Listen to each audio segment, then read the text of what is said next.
Let me tell you a story about a book that refused to die. A book smuggled in barrels of fish. A book once copied by candlelight word for word by monks who risked their lives. A book that outlived emperors, regimes, and revolutions, and still sells over 100 million copies every year. This is the story of the Bible, a collection of ancient scrolls, banned manuscripts, and divine messages that became the most influential book in human history. The Bible didn't drop out of the sky. Its earliest parts began around 1400 BC, not as a book, but as oral stories passed from elder to elder, campfire to campfire. Think epic poetry, tribal lore, genealogized, memorized, and retold for centuries. Then, in ancient Israel, these stories were written on scrolls made of animal skin called parchment in Hebrew and Aramaic. These texts formed the Hebrew Bible, or Tanakh, what Christians later called the Old Testament.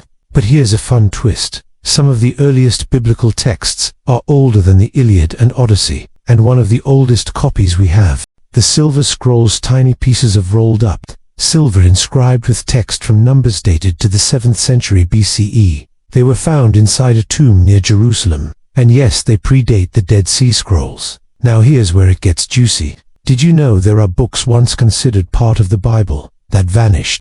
Books like the Book of Enoch, the Gospel of Thomas, or the Apocalypse of Peter. These texts existed. We've found them.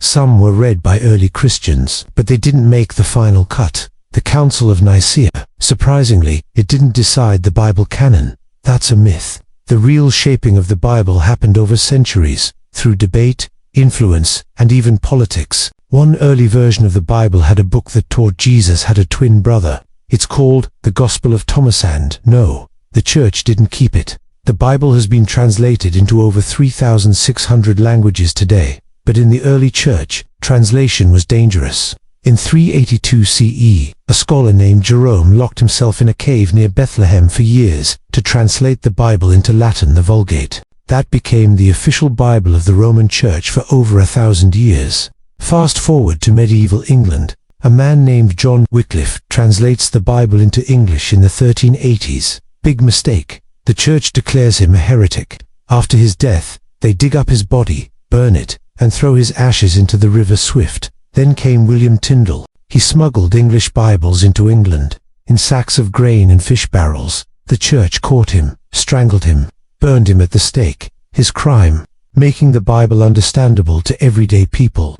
And yet, 90% of today's King James Bible uses Tyndale's wording.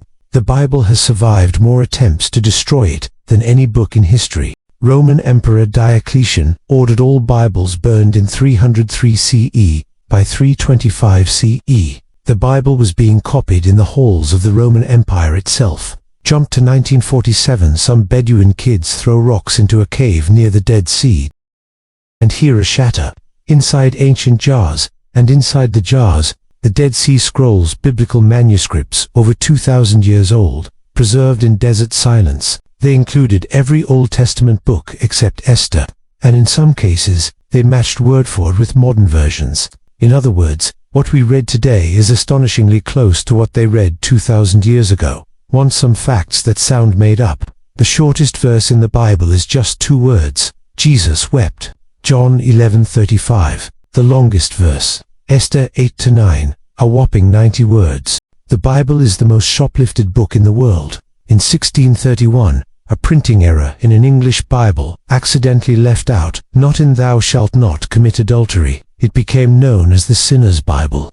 Only 10 copies survive and they're priceless. Oh, and here's one more. NASA once confirmed that the moon really did stand still, just like it says in the book of Joshua.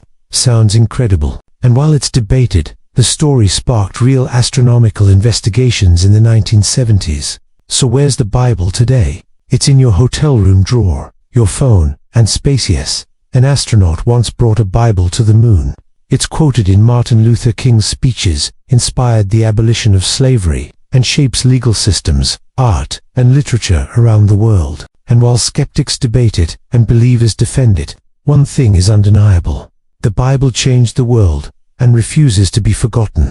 So next time you see a Bible gathering dust on a shelf, remember, it survived empires, outlived kings. It was smuggled, burned, buried, and banned. Yet here it is, still being read, still being debated, still being believed. The Bible isn't just a book, it's the most dangerous, miraculous, and resilient story ever told. Thanks for watching. If that blew your mind, you know what to do.